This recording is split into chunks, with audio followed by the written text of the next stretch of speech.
Vamos a arrancar.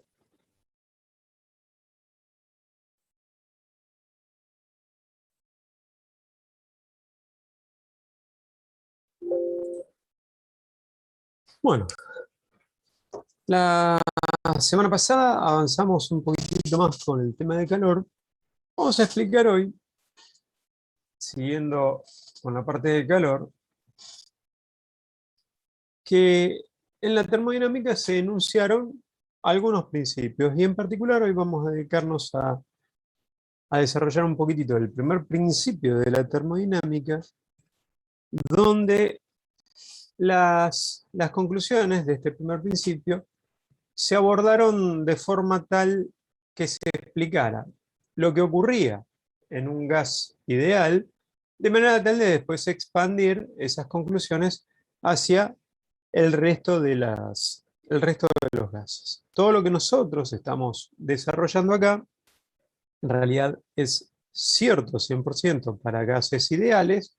Esos gases ideales, en realidad, habíamos dicho que eh, podemos considerar un gas ideal aquel que tenía moléculas, eh, moléculas pequeñas, que había mucha distancia entre moléculas, que no tenían influencias, ya sea a través de fuerzas eléctricas o fuerzas gravitacionales entre moléculas. Bien, ese podía ser considerado un gas ideal.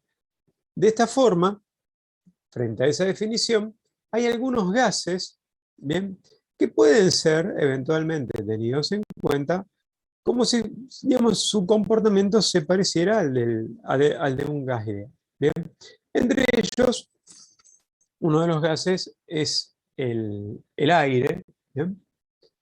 El nitrógeno se comporta más o menos parecido a un gas ideal, el oxígeno se comporta más o menos parecido a un gas ideal, el helio se comporta más o menos parecido a un gas ideal.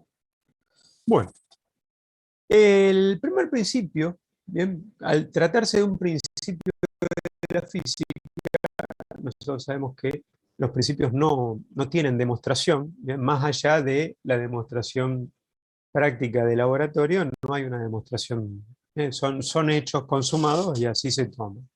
El primer principio de la termodinámica establece que el calor o la variación de calor en un gas ideal va a depender de la variación de la energía interna, E, más la variación del trabajo W.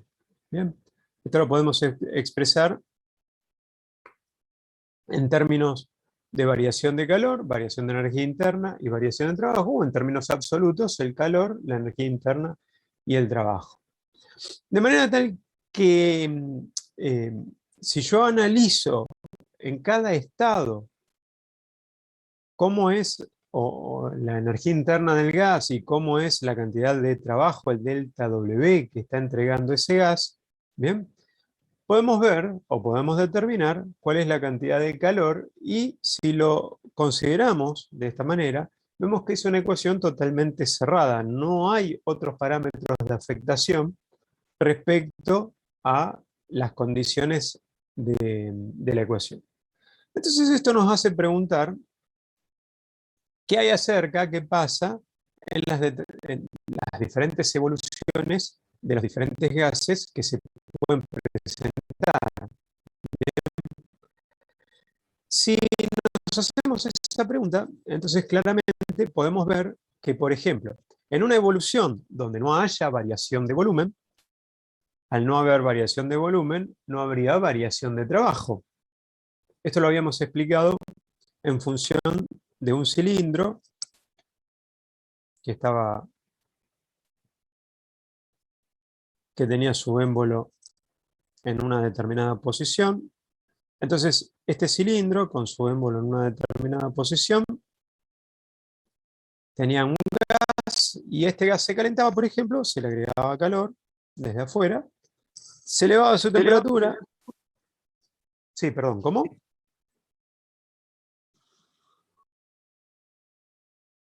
Bien. Se elevaba su temperatura y entonces existía una dilatación en el interior del cilindro que empuja hacia afuera el pistón.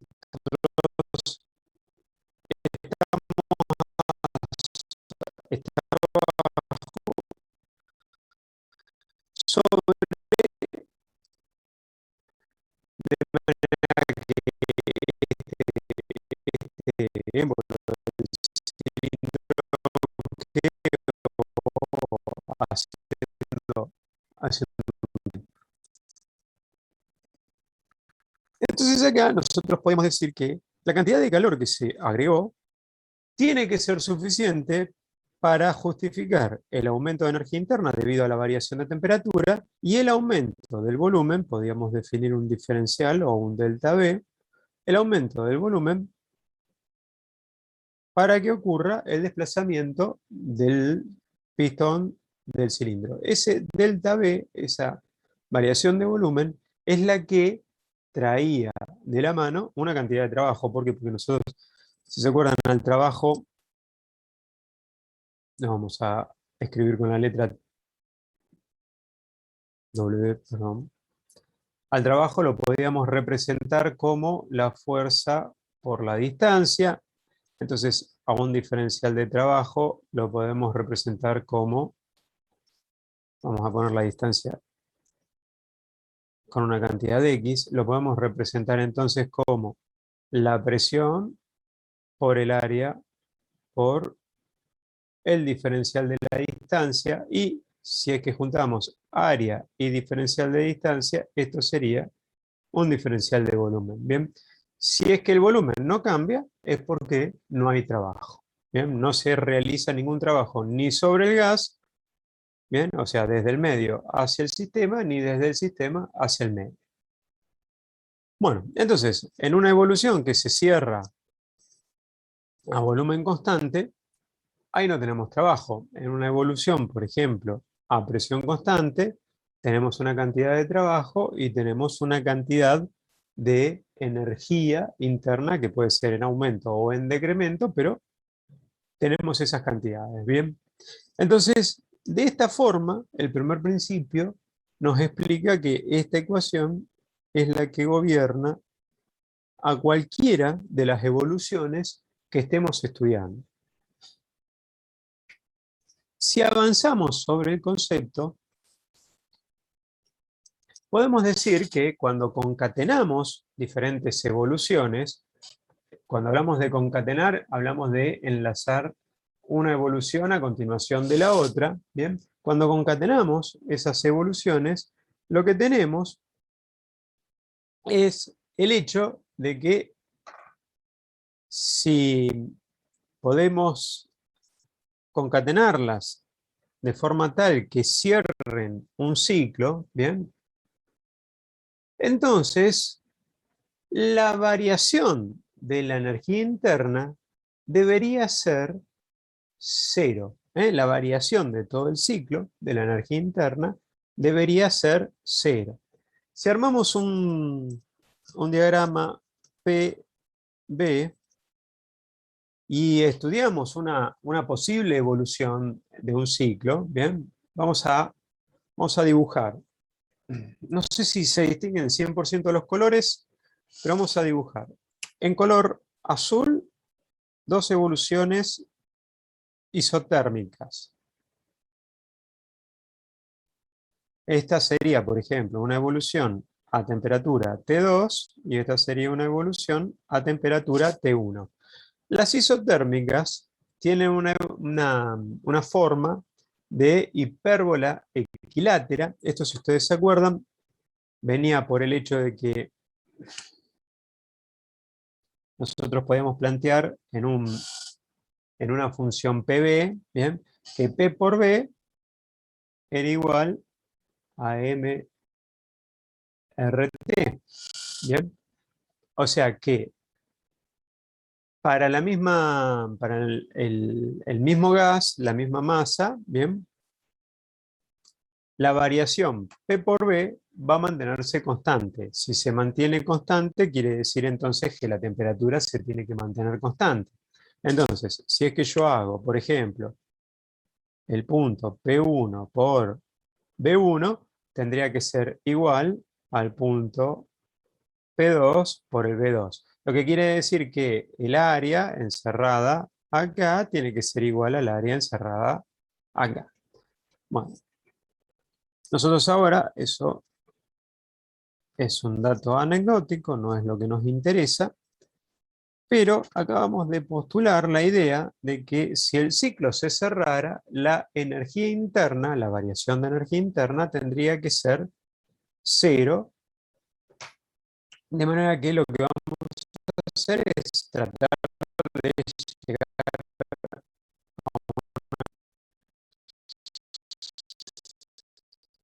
Bueno, si planteo un ciclo de esta forma, a ver si es que voy a volver a dibujar, pero no las no voy a poder. Voy a volver a dibujar las isotérmicas.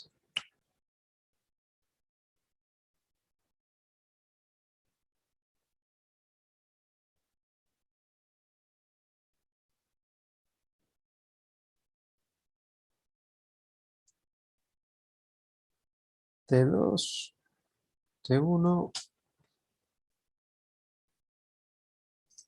Oh, qué mal. Estoy mal con el dibujo. Bueno, las tengo que acercar un poquito más.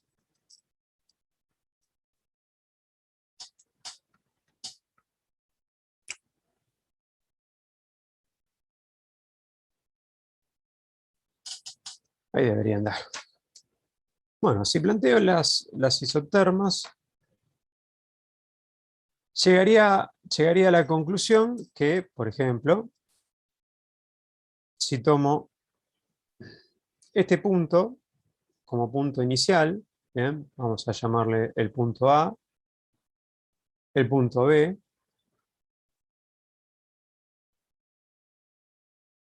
y el punto C, podría diagramar un ciclo tal que este ciclo sea a volumen constante una pérdida de presión, ¿bien? O sea, bajo la presión desde la presión en el punto A hasta la presión en el punto B, pero lo hago con volumen constante. Bien, acá en esta parte, como decíamos antes, al ser en volumen constante, no realizo ni absorbo trabajo desde el exterior o hacia el interior, hacia el exterior del sistema. Bien, y toda la variación de energía desde, o sea, todo el calor entregado por el sistema o absorbido por el sistema, se da en condiciones de que lo único que ha cambiado es la energía interna. ¿Bien? Entonces tendríamos la energía interna puesta, en este caso, esta delta E, vamos a decir que esto es el ciclo 1, o perdón, la parte 1 del ciclo. Esta delta E será la masa del gas por el calor específico de ese gas por la variación de temperatura, que en este caso va a ser T2 menos T1. Esta es la variación de energía en el punto 1.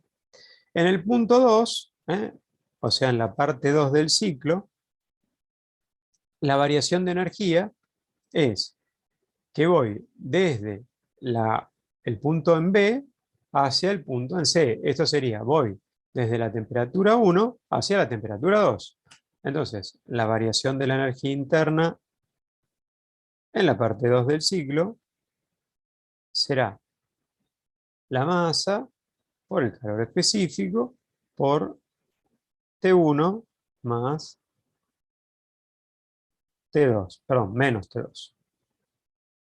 ¿Bien? Porque es la variación de energía interna. Y la parte 3 del ciclo, que sería la que se cierra a través, esto vamos así, ¿no? Desde A hasta B, desde B hasta C y desde C hasta A. Fíjense,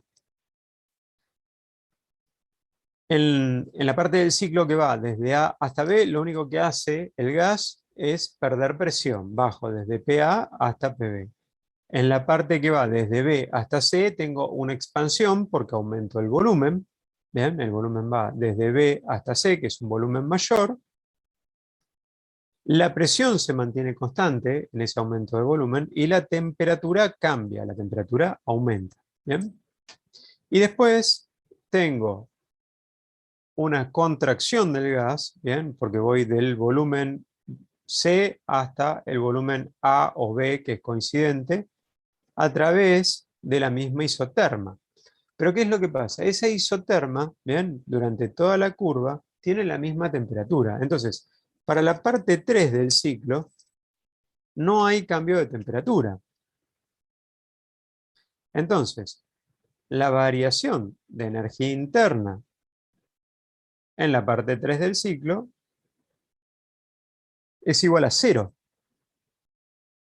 Como esa variación de energía interna es igual a cero, lo que podemos decir es que si yo sumara las variaciones internas de la energía, entonces lo que tendría es la energía interna en 1 más la energía interna en 2 más la energía interna en 3, que ya dijimos que era cero. Esa suma quedaría expresada como delta E1 más, perdón, la variación de energía interna en 2 más la variación de energía interna en 3. Y esto sería M por C, esto lo podemos sacar como factor común. ¿Bien? Tendríamos T2 menos T1 más T1 menos T2 más C. Este dijimos que era 0. Entonces, como vemos, T1 y T1 se pueden cancelar porque tienen signos opuestos. T2 y T2 se pueden cancelar porque tienen signos opuestos. Entonces, toda la energía interna en este ciclo, o sea, la variación, mejor dicho, de energía interna en el ciclo, es igual a cero. Así como lo hemos hecho para este ciclo, valen las mismas conclusiones para cualquier ciclo cerrado. Bien, cualquier ciclo que se complete, o sea, que se cierre, guarda exactamente las mismas conclusiones. La energía interna del ciclo, la variación, mejor dicho, de energía interna del ciclo, es nula siempre. Por partes hemos visto que no, pero el análisis del ciclo completo tiene una variación de energía interna que es nula.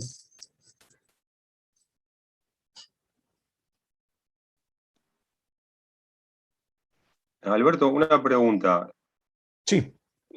Eh, en el proceso del ALBE, digamos, es volumen constante, eso sería isocórico, ¿está bien? Exactamente, Del B al C, el proceso 2 sería isobárico, que es presión constante. exactamente. ¿Está? Y del C al A sería isotérmico eh, y veía adiabático cuando no hay No, no, no, intercambio de no. calor. Adiabático es cuando, claro, restaría una evolución adiabática, todavía no la hemos dibujado. La adiabática es cuando no hay intercambio de calor, pero no era el caso este. Este era una Ah, isoterma, T2, isotérmico. T1 eran isotermas. Entonces, este, como vos bien decías, esto es volumen, esto es presión. Como vos bien decías, este era isocórico. Entonces vamos a llamarlo 1.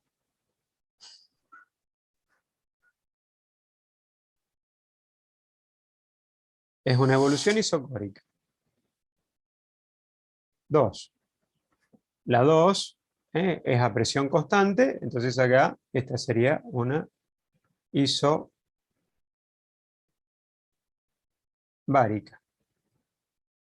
Y la 3 es a temperatura constante, vamos a aclarar, volumen constante,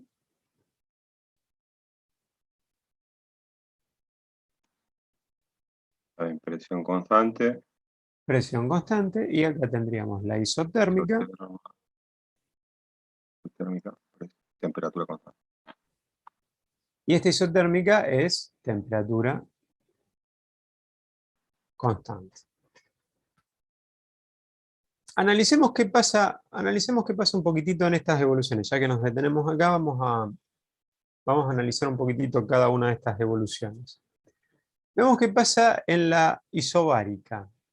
En la isobárica, vamos a la ecuación general de gases. Habíamos dicho que P por B es igual M R T. ¿Bien? Entonces, en la isobárica estamos diciendo que la presión es constante. ¿Perfecto? Con lo cual, si estamos diciendo que la presión es constante, es lo mismo que decir que M por R por T dividido B es constante. ¿Bien? Si nosotros decimos eso, es lo mismo que decir que la relación B sobre T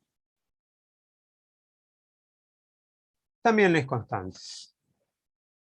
Acá podríamos decir que T sobre B es constante, ya que R era la constante general de los gases, M es la masa, ¿bien? O sea, si me despego de la masa, podríamos decir que R es una constante, siempre y cuando no cambie la masa, esto va a ser constante, ¿bien? M por R. Entonces me desentiendo de la masa y me queda temperatura sobre volumen, esa es una relación constante. Y volumen dividido temperatura también va a ser una relación constante. ¿Bien? Podemos decir algo parecido para la isocórica. En la isocórica, bien, partiendo de este mismo juego de ecuaciones, el volumen es constante. Si el volumen es constante, entonces yo podría decir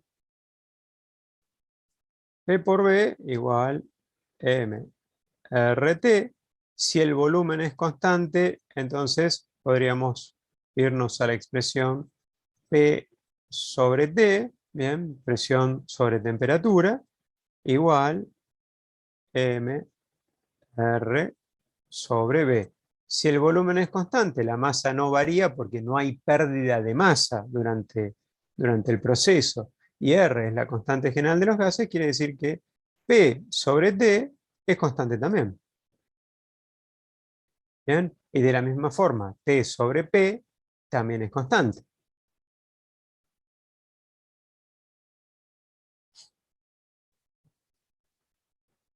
Luego, lo que nos queda, si vamos hacia la evolución que nos faltaría, que sería la adiabática, lo que nos queda es pensar en términos del calor, y en términos del calor, nosotros también podemos decir para cada una de estas ecuaciones. En la isocórica, o sea, a volumen constante, sabemos que toda la variación de calor se transforma en variación de energía interna. En la isobárica, ¿bien? Lo que podemos decir es que acá la ecuación del primer principio está completa. La variación de calor es la variación de energía interna más la variación de trabajo. ¿Bien? Y en la isotérmica podemos decir lo mismo. La variación de calor es igual.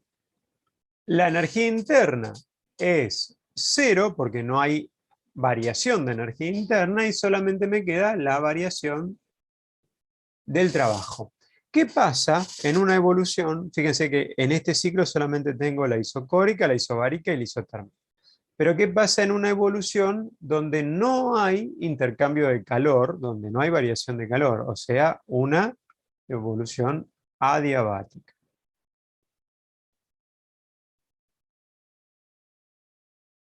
En una evolución adiabática, la variación de calor es 0.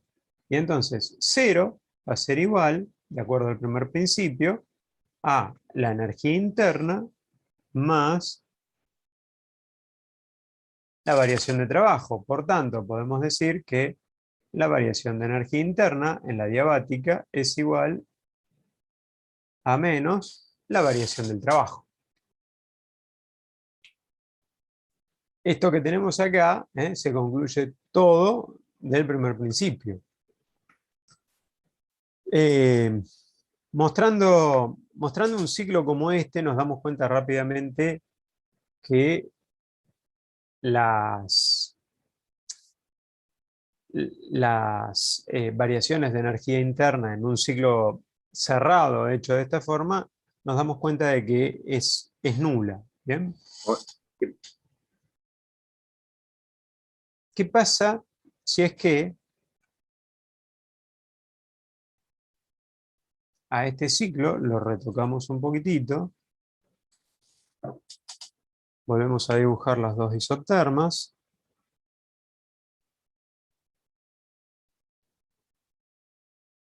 Y decimos que estas dos isotermas, ¿bien?, son cortadas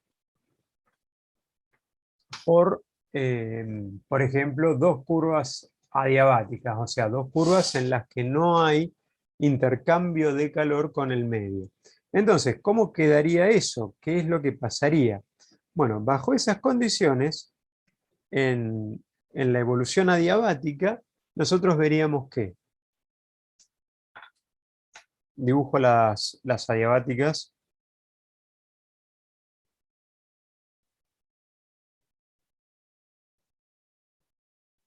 Vamos a darle un poco más de inclinación porque si no, no se nota. Las adiabáticas son curvas así, digamos. Siguen siendo curvas, ¿bien? Las adiabáticas, para interpretar, las curvas adiabáticas eventualmente pueden tocar los ejes, ¿bien? Lo que no puede ocurrir, por ejemplo, es que una isoterma toque los ejes, ¿no? Porque son hipérbolas, son hiperbólicas. Entonces esas no pueden tocar los ejes. Bueno, en una adiabática, ¿bien?, podríamos pensar un ciclo conformado por dos adiabáticas y dos isotérmicas. Veríamos de que entre A y B habría variación de energía interna, ¿bien? Pero entre A y B no hay ni cesión ni ganancia de calor en el gas ideal. Entonces, entre A y B, el gas pierde temperatura, no cede ni gana calor, pero como se trata de una expansión, porque estamos yendo desde el volumen A hacia el volumen B, que está levemente más a la derecha, como se trata de una expansión, sabemos que el gas ha hecho un trabajo. Entonces, ¿qué podemos decir?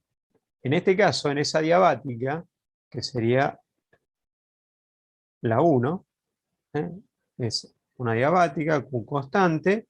Al ser Q constante podemos decir que delta Q es igual a 0. También podemos decir que la variación de la energía interna más la variación del trabajo también son iguales a 0.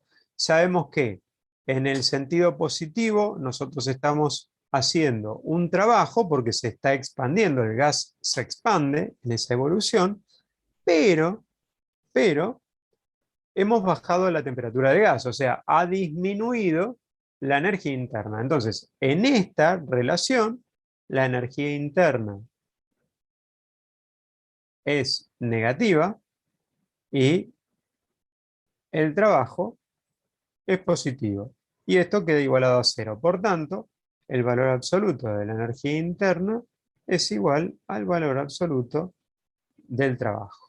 Bien, esto es para la curva 1.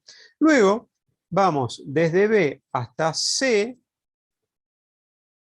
El ciclo viene así, ¿no? Desde A hasta B, de B hasta C, desde C hasta D y desde D hasta A. Desde B hasta C recorremos una isotérmica. Bien, esa isotérmica, esa evolución isotérmica sería la parte 2. Me hace pensar de que al no tener variación de temperatura no hay variación de la energía interna, porque desde B hasta C la temperatura es igual a T1. Entonces no tenemos variación de energía interna. Al no tener variación de energía interna, sabemos que la cantidad de calor que ingrese al sistema se va a convertir en trabajo. Fíjense que en esta parte yo estaría recibiendo calor, ¿bien? O cediendo calor. O sea, el calor se podría absorber o ceder en esta parte, ¿bien? Y al mismo tiempo estoy haciendo un trabajo que es igual a la cantidad de calor que he ganado o he cedido. Luego, en esta parte, en este tramo, desde C hasta D, aumento la temperatura desde T1 hasta T2, o sea, hay variación de la energía interna, pero no hay intercambio de calor con el medio. Pero a su vez, ahora, en vez de estar expandiéndome, estoy comprimiéndome. Entonces, quiere decir que en esta parte yo estoy haciendo un trabajo que ingresa, bien, a esta parte del ciclo. Acá cedí trabajo, acá cedí trabajo, acá le di trabajo al gas para poder comprimirlo, y acá pasa lo mismo, hago un trabajo sobre el gas para poder comprimirlo. Bien, entonces, en la parte 3 de este ciclo, decíamos que la energía interna iba a ser igual en valor absoluto a la cantidad de trabajo. Bien, 0, porque no hay variación de calor, es igual a la energía interna menos o más, vamos a poner más, la variación de trabajo, y esto es igual a 0. Bueno, acá la energía interna aumenta, ¿bien? Y el trabajo, como ahora yo tengo que darle trabajo, el trabajo se vuelve negativo. La energía interna aumenta porque voy desde una temperatura más chica a una temperatura más grande. Entonces acá esto quedaría delta E menos delta W igual C. Bien, ¿qué es lo que pasa? A continuación, desde D hasta A, sería la parte 4 del ciclo, ahí vuelvo a estar en una isoterma. En esa isoterma la variación de energía interna es igual a 0, y a su vez en esa isoterma lo que tengo es que, fíjense, la variación de calor es igual a la variación de trabajo. En este caso, el calor, bien, tiene signos de eh, negativo porque yo acá estoy metiendo trabajo hacia el ciclo. Entonces, ¿qué es lo que pasa? Yo acá estoy metiendo trabajo y por ende quiere decir que debo darle calor. Aquí abajo yo estoy sacando trabajo y quiere decir también que en esta parte yo estoy sacando calor. Si vemos en B y C y en D y A, no hay variación, o sea, en las líneas que van desde B hasta C y desde D hasta A, no hay variación de energía interna. Toda la energía interna varía únicamente en la adiabática, desde A hasta B o desde C hasta D.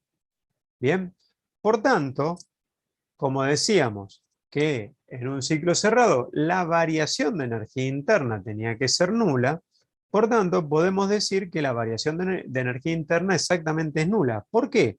Porque como la energía interna es proporcional a la variación de temperatura, y acá tenemos la temperatura T2 menos T1, y acá tenemos la temperatura T1 menos T2, ¿bien? Entonces, modularmente, en valor absoluto, la variación de temperatura es la misma. Lo que pasa es que el signo cambia. Entonces, en un tramo tenemos energía interna negativa y en el otro tramo tenemos energía interna positiva. Acá será negativa, bien, porque voy desde una temperatura más alta a una temperatura más baja, y acá será positiva porque voy desde la temperatura más baja a la más alta. Entonces, ¿qué quiere decir esto? Como acá, en estos tramos, la energía interna, ¿bien?, es la misma y tiene que ser igual a 0, entonces puedo postular que la cantidad de trabajo que entrega el ciclo desde A hasta B es igual a la cantidad de trabajo que debo darle al ciclo para comprimirlo desde C hasta D. Entonces esta parte y esta parte del trabajo, bien, no pueden convertirse en trabajo útil. Lo único que yo podría convertir en trabajo útil es lo que me resta, bien, de esta expansión isotérmica desde B hasta C, restándole lo que le saco, ¿bien?, por agregarle trabajo para poder comprimir desde D hasta A. Ese sería mi trabajo útil. Si yo pensara en esto en términos de trabajo útil, mi trabajo útil realmente sería el trabajo W3 menos el trabajo, perdón, W2 menos el trabajo W3. ¿Bien? Ese sería mi trabajo útil. Bueno, pasemos... 4 sería Alberto, no, arriba. Ah, perdón, 4. Perdón. W4. A ver. Sí, sí, excelente, sí. Entonces, debido a eso, yo puedo asegurar que los dos trabajos que se hacen durante las evoluciones adiabáticas se igualan entre sí, son los mismos. ¿Por qué? Porque las energías internas tenían que ser iguales para que justamente sumadas den 0. Entonces, modularmente este trabajo es igual a nada más que de un lado se lo estoy introduciendo al sistema y del otro lado lo estoy extrayendo del sistema. ¿Bien? Bueno, pasemos ahora a la idea. Hay un experimento que fue realizado por Joule. En ese experimento lo que se consigue es un resultado, digamos, que Joule lo tenía visto de forma práctica. Entonces, al realizar el experimento, demuestra que eso es invariable y va a ser siempre de esa forma. Entonces, Joule hace una experiencia en la cual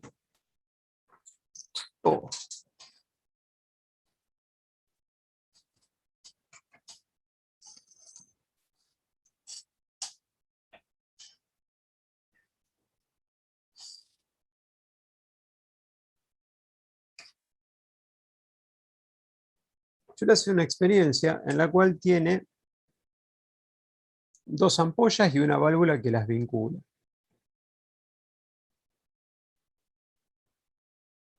En la ampolla de la izquierda hay un gas a presión,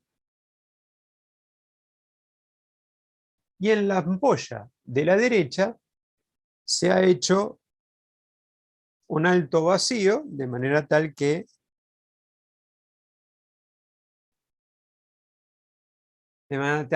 no hay gas, o podemos asegurar que básicamente no hay gas en el interior de esta ampolla. Se pone el sistema en agua y se mide la temperatura del agua, y esta temperatura va a ser temperatura, por ejemplo, T1. Bueno, en esta cuba se abre lentamente el robinete de la válvula, y ahora lo que ocurre es que al abrir la válvula, parte del gas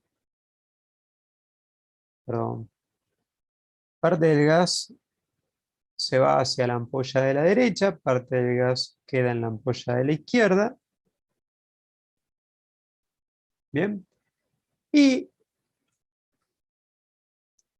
lo que se supone es que la apertura de la válvula se hace suficientemente lento como para deshacernos de la idea que hay turbulencias o cosas así, pero se hace suficientemente rápido para pensar que todo el proceso no permite que en ese tiempo haya evacuación de calor, y por tanto se puede considerar como una evolución de tipo adiabática, donde no se cede calor hacia el exterior.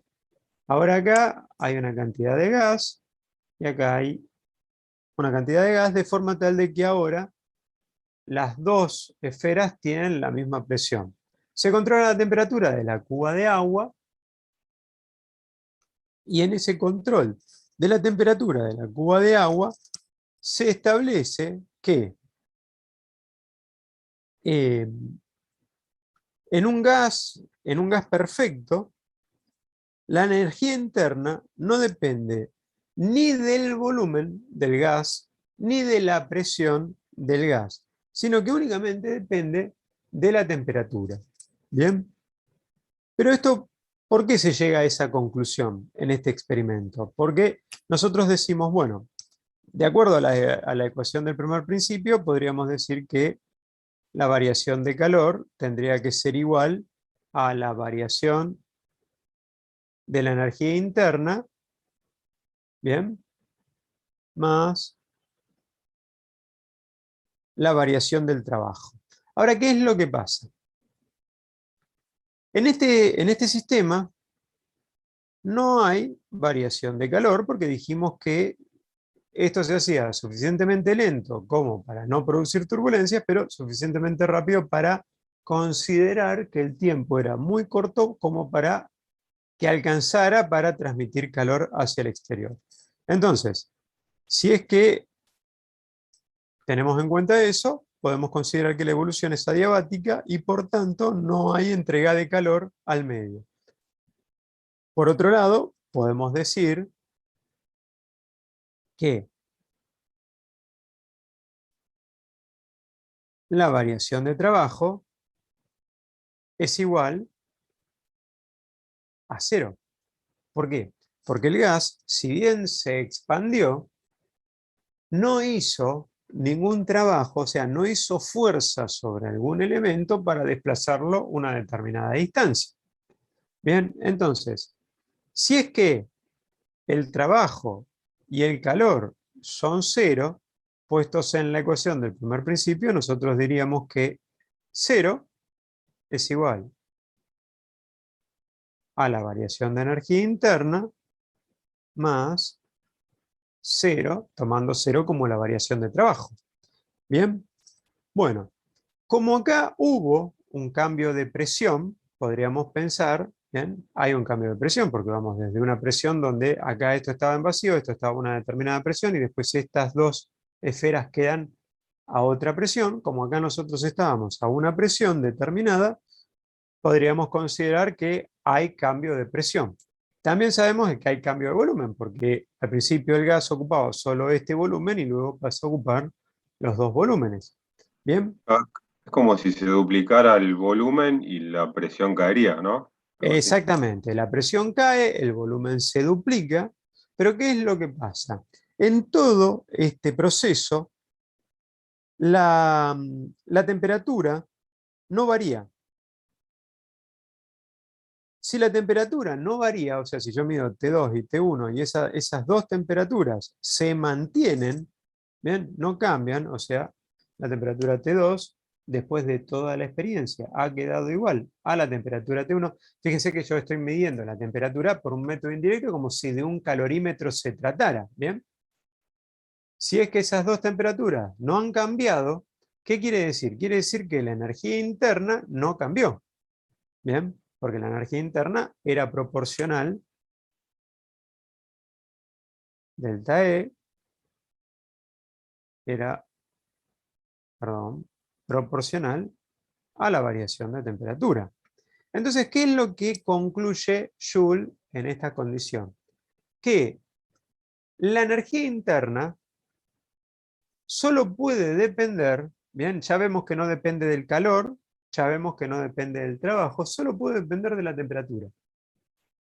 Bien, entonces se enuncia esa conclusión de esa manera. Bien, en un gas perfecto no hay dependencia de la energía interna con el volumen ni la presión, solo depende de la temperatura. Bien, solamente va a depender exclusivamente de la temperatura, la variación de energía interna, que es algo que nosotros ya habíamos anticipado. Si la temperatura no cambiaba, entonces esta variación de energía interna tenía que mantenerse igual a cero. Y es la única posibilidad para que esa energía interna se mantenga en cero. ¿Bien? Como cero es igual a la energía interna más cero, no nos queda más remedio que pensar que la energía interna tiene que ser igual a cero y por ende, ¿bien?, se concluye que esa energía interna únicamente dependerá de la temperatura. Bien, bueno, a grandes rasgos, más o menos hasta ahí tenemos una ampliación del primer principio en cuanto a la utilización del primer principio en cada una de las evoluciones y en la experiencia de Joule para demostrar que la energía interna únicamente podría depender de la temperatura. Bueno.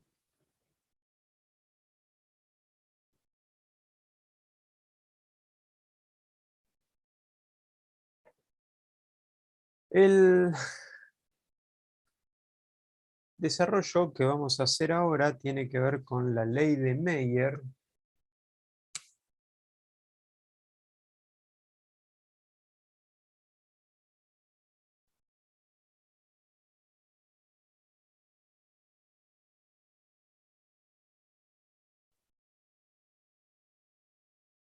Y el enunciado, lo que podemos enunciar en este desarrollo, tiene que ver, o mejor dicho, apunta, tiene como objetivo, encontrar las relaciones entre el calor específico a presión constante y el calor específico a volumen constante. Lo que hizo Mayer fue partir de los enunciados del primer principio, basándose en esos enunciados, toma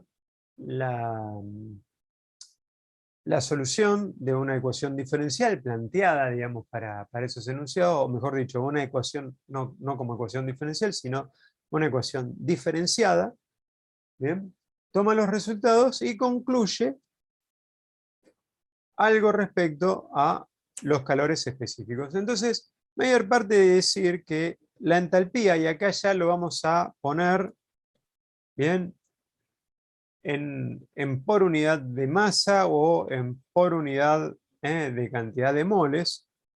La entalpía, independientemente de la masa o de los moles de gas de los cuales estemos hablando, iba a ser igual a la energía interna, la variación de energía interna o la cantidad de energía interna, más el producto de P por B.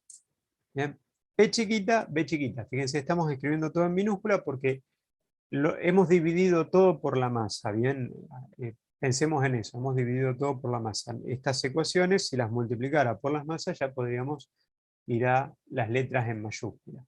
Nosotros veníamos usando para la energía interna, veníamos usando la E mayúscula, así que vamos a ponerle la E minúscula. Bueno, ¿qué es lo que ocurre? Si nosotros agarramos y pensamos que de la ecuación general de los gases, P por B, como está en minúscula, no tengo en cuenta la masa, es RT, ¿bien? Yo a esta primera expresión la podría escribir como la energía interna más R por T, donde R es la constante general de los gases, T es la temperatura en Kelvin, ¿bien? Entonces, planteado esto de esta manera, podría pensar en que un diferencial de la entalpía es igual a un diferencial de la energía interna más R por un diferencial de la temperatura. Posteriormente, podría plantear que la derivada de la entalpía respecto de la temperatura sería igual a la derivada de la energía interna respecto de la temperatura más R. ¿Bien? Ahora, ¿qué es lo que pasa? Nosotros vamos a calcular, vamos a decir, que la derivada de la energía interna respecto a la temperatura, ¿bien?, tiene, de hecho, un valor.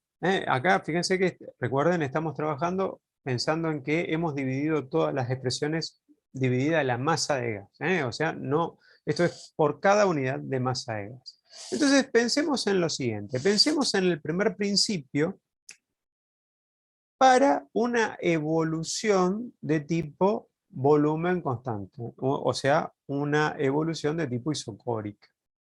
Entonces, el primer principio para una evolución, el primer principio en general podríamos escribirlo como delta Q, en chiquitito, debido a que estamos hablando de que no hay masa. Bien, delta Q igual a la variación de la energía interna más la variación del trabajo. Bien, todo minúsculo. Bien, ¿qué es lo que pasa? Si es que estamos hablando de volumen constante, B igual constante, en trabajo es igual a cero, porque para que hubiese trabajo tenía que haber una variación de volumen, ya sea positiva o negativa, pero tenía que haber una variación de volumen. Entonces, ¿esto a qué nos lleva? Esto nos lleva a que para esta relación, la variación de calor es igual a la variación de la energía interna. Pero ¿qué es lo que ocurre? La variación de calor para nosotros iba a ser igual. Esto, en la expresión general, esto tiene que ver también con calorimetría. En la expresión general, esto sería la masa por el calor específico por la variación de temperatura. Bien, pero acá, como hemos dividido todo previamente por la masa, entonces estamos hablando de unidades en minúscula, no pongo la masa. Entonces me va a quedar el calor específico por la variación de la temperatura. ¿Pero qué calor específico tengo acá?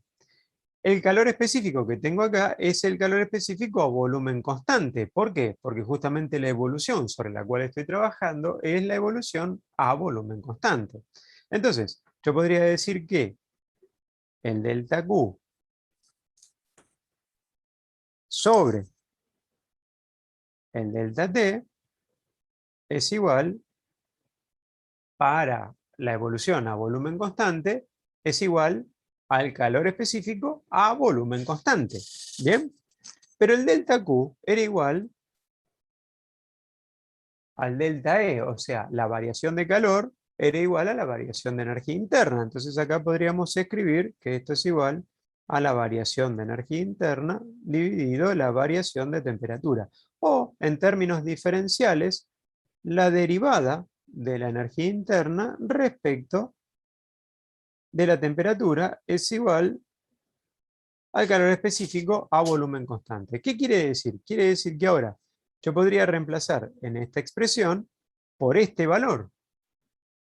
Haciendo eso, vamos a borrar, vamos a hacer una línea. Sigo a continuación de la línea del otro lado en rojo.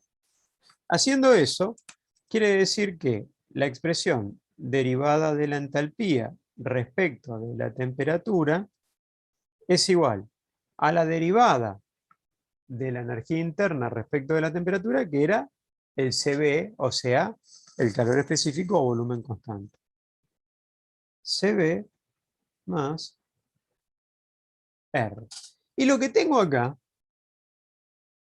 es el calor específico a presión constante. Entonces, de acá puedo concluir que el CP, el calor específico a presión constante, es igual al CB más la constante de los gases, la constante R de los gases. Esa conclusión me permite a mí ir más atrás. Puedo pensar, puedo decir que necesariamente, para que esto sea así, sabiendo que R es positivo, CP sobre CB tiene que ser mayor que 1. ¿Bien? Y podríamos, entonces, decir que la relación entre el CP y el CB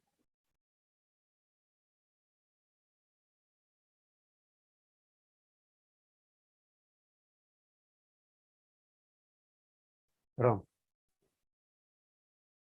mayor que 1, y esta relación que nosotros tenemos acá,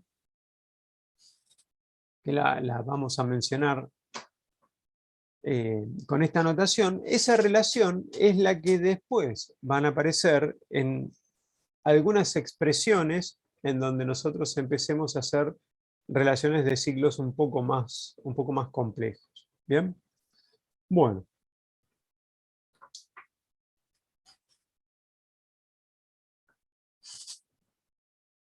Esto en cuanto a la ley de Mayer, ¿bien? Vamos a hacer una separación. Vamos a hacer una separación.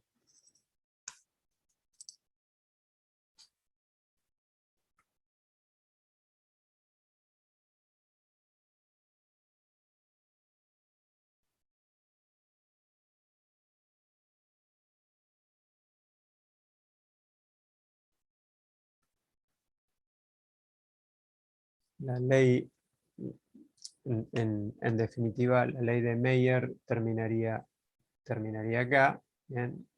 En esta expresión, y estos son resultados anecdóticos que se desprenden de la ley. ¿Está bien? Estos son resultados que se desprenden de la ley. Ustedes saben que muchas veces en la física, así como en la matemática, muchas veces tenemos leyes o investigaciones que tienen derivaciones intermedias de la investigación, y esas derivaciones intermedias son casi tan importantes como la propia ley que se buscaba fundamentar o la propia investigación. ¿Bien? Esas derivaciones intermedias, que así es como se conoce, ¿no? Son resultados intermedios que permiten después ampliar o el mismo campo de investigación o otros campos de investigación. Bueno, lo mismo pasa acá con la ley de Mayer, que no sale, digamos, no hay un resultado intermedio, porque no sale justamente del medio del resultado, digamos, en medio de la investigación de Mayer, pero sí sale, si es una derivación de que Mayer haya llegado hasta ahí para poder enunciar eh, esos términos. Bueno, a ver. Ahora, para continuar, deberíamos,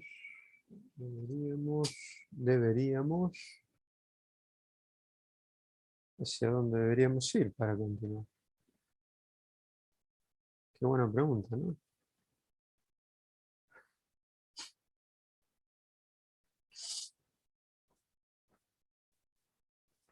Vamos a hacer una cosa, permítanme, voy a agarrar el machetazo. Ah, ja, ja, ja, ja.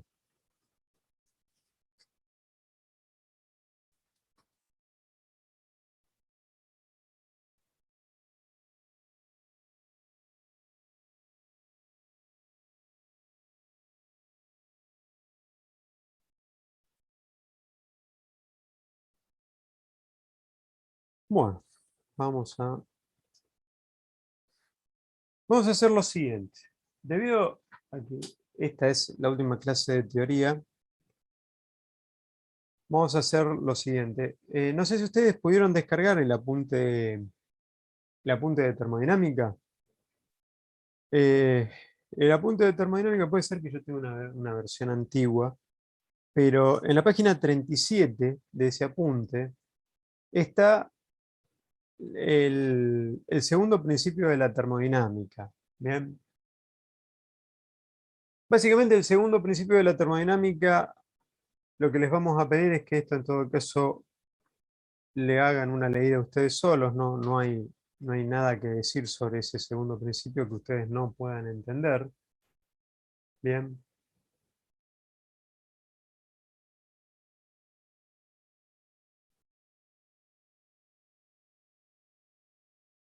No hay nada que decir sobre ese principio que no puedan entender por su cuenta. Estoy viendo que en realidad no tiene un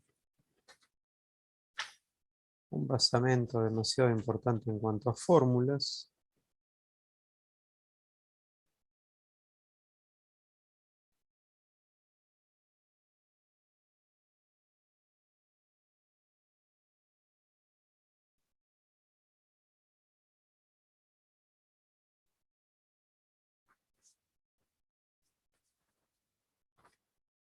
Bueno, segundo principio.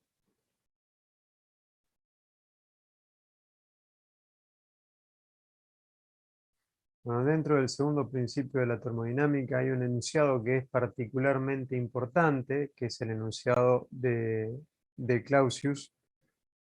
Ese enunciado dice que es imposible construir una máquina que operando a ciclos no haga otra cosa más que tomar calor de un foco y pasarlo a otro foco. ¿Bien? O sea, de una fuente de calor, toma calor y lo lleva a otra fuente de calor.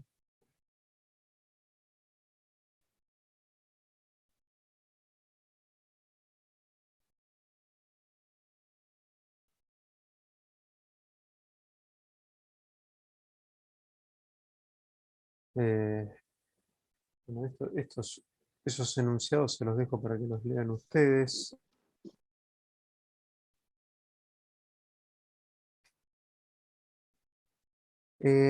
La parte del ciclo de Carnot. Nosotros recientemente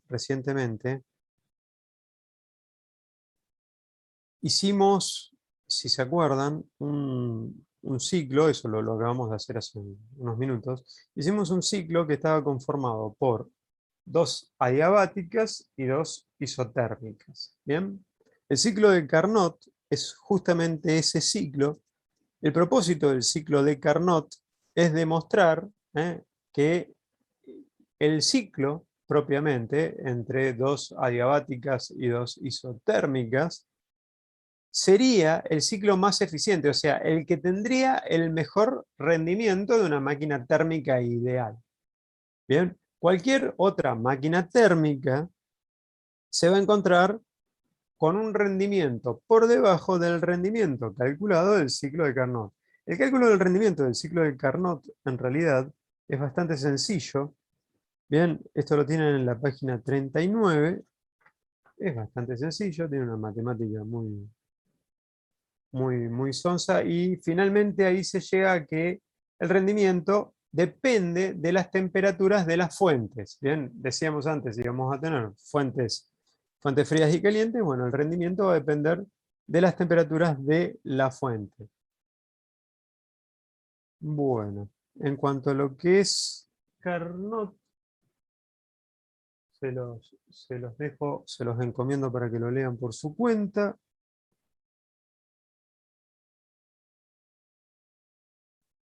Bueno, luego viene el concepto de entropía. Bien, el concepto de entropía en la termodinámica tiene que ver con un concepto que básicamente apunta hacia la, la idea de que la entropía no puede permanecer invariante en el tiempo. Bien, o sea, la entropía no puede, en un ciclo, no puede, en un ciclo y en general no puede estar invariante en el tiempo. De manera universal, la entropía aumenta permanentemente. De manera particular, en un ciclo, nosotros podemos tener una entropía constante si es que se ajustan determinadas condiciones, ¿bien? Pero de otra forma, la entropía va a tener que ser siempre mayor o igual a cero. Entonces, vemos que,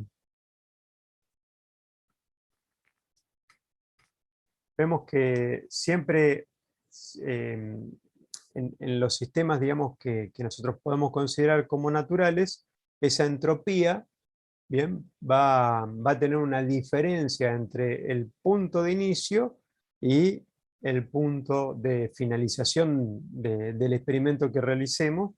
Por tanto, esa entropía va a ser siempre mayor que cero para nosotros. ¿Bien? Eh,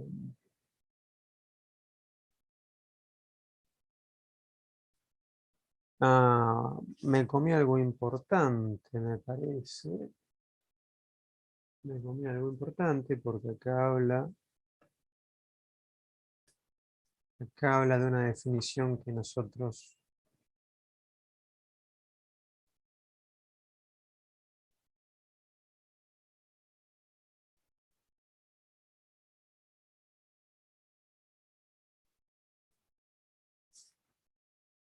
Ah,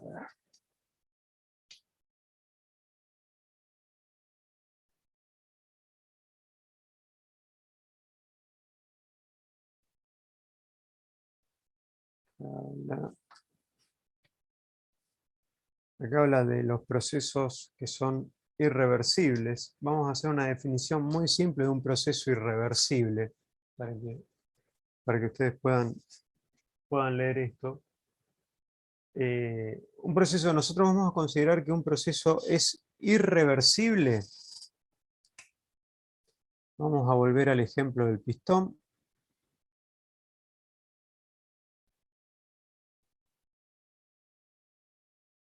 No sé si esto no lo habíamos mencionado en la clase pasada, no, no importa. Vamos a volver al ejemplo del pistón. Digamos que ocurre que en este pistón hay un gas, este gas se está dilatando y esa dilatación hace que el pistón avance hacia afuera. Creo que está muy suavecito el color rojo. Esa dilatación hace que el pistón avance hacia afuera, o sea, el émbolo tenga un desplazamiento que podemos considerar positivo. Bien, si el movimiento es acelerado, o sea, la aceleración es distinta de cero, ¿bien? Ya sea que sea con aceleración constante o con aceleración variable, o sea, uniformemente acelerado o un movimiento acelerado y punto, ¿bien? Si el movimiento es acelerado, entonces el proceso es irreversible.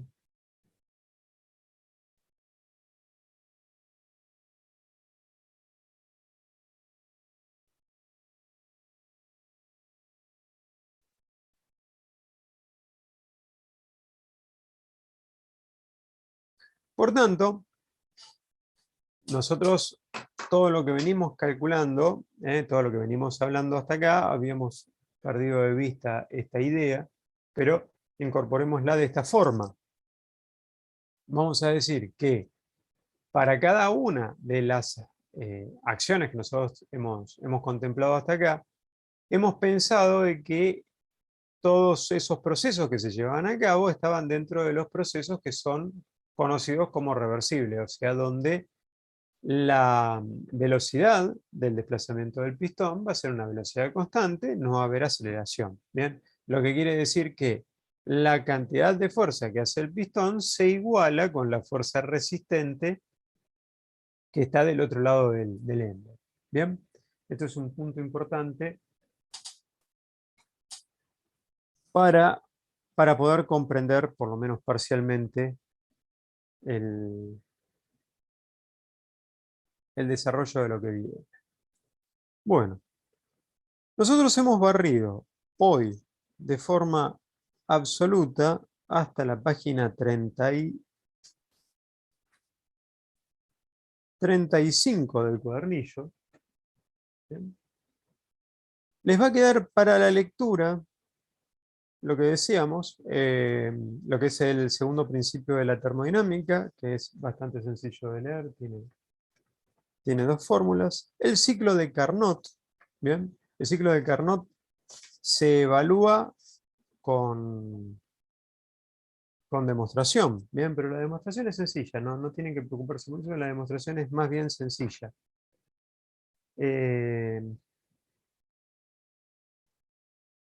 El ciclo de Carnot, decíamos, ¿qué más? Bueno, lo que tenemos acá sobre entropía es conceptual y lo que vamos a preguntar va a ser conceptual. ¿Bien? No hay demostración de fórmulas en la parte de entropía que tomemos. Por lo menos en el parcial no se va a evaluar. Variación de entropía. Bien. Página 43, que tenemos el diagrama. Y hasta ahí termina. ¿Por qué? Porque luego viene temperatura y dilatación y los problemas. Bien. Llegamos hasta la página 34. dijimos, no, 35. Hasta la página 35 llegamos. Le queda para estudiar desde las 35 hasta la 43 por cuenta propia. En la parte de entropía no me interesan las expresiones matemáticas más que las conceptuales. ¿Bien? ¿Está? Y sí los conceptos. En la parte de entropía sí me interesan los conceptos. Del teorema de Carnot, que es lo único que tiene matemática, el teorema de Carnot sí les vamos a pedir la demostración.